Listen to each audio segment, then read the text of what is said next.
Hello, so my name's Lisa Jane and I live my life with ulcerative colitis, and I think one of the main myths that people think about life with colitis is that it's just a dodgy stomach and it can't be that bad. And honestly, from living with the condition for 7 years now, I can tell you it's a lot more than a dodgy stomach. I think, of course, the physical symptoms of Crohn's and colitis can be very debilitating, but one of the hardest parts about living with these chronic illnesses is the mental toll that it has. The constant up and downs of trying new medications, having to have different treatments and having no idea whether it's going to work.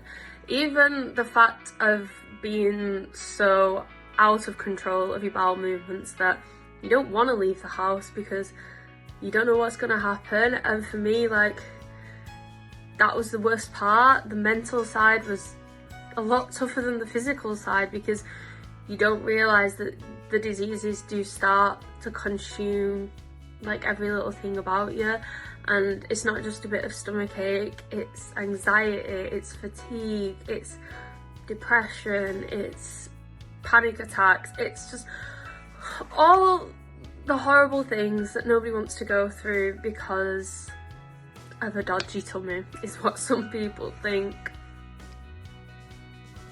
Fatigue can be both a physical and mental challenge, and as somebody who trained as a dancer, I was fitness obsessed. However, since being diagnosed with Crohn's disease, the fatigue really gets me down. Sometimes I struggle to work out or even carry out simple daily tasks, and it took me a very long time mentally to come to terms with this. Attending dance school full time and being called lazy without knowing myself what was wrong with me really did knock my confidence in a big way. Having Crohn's disease, I've realised that the gut is like a second brain. So if the gut is off kilter, then it seems to impact my body as a whole. So my symptoms will vary from the worst joint pains, deep abdominal cramps, which are so painful, they're often nauseating. But I'd say the worst symptom is the impact it has on my mental health, especially because of the anxiety it creates, especially when you think you're going into a full-on flare-up. And I guess the worst part in all of this is that no one will know any of this was happening because having Crohn's or colitis is an invisible disease. But I guess I've also perfected the art of masking these symptoms, especially when I'm in public.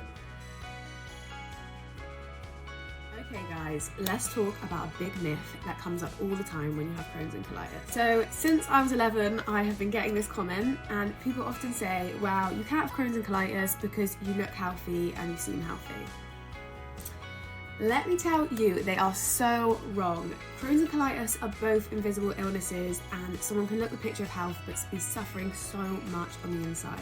Some of the symptoms of Crohn's and colitis is going to the toilet more frequently, having blood in your stools, fatigue, and many more. But again, you wouldn't see this on a person if you just ran into them in the street. This is not something that you would know unless they announce it to you. But someone can be suffering so much on the inside, you just don't know. For me, I used to just chuck on a little bit of makeup, put some blush on, bring my face back to life a little bit, and no one would ever know I was suffering. This is just your reminder that invisible illnesses do exist. Be kind to everyone. You do not know what they're going through. And do not tell someone with Crohn's and colitis they do not look unwell.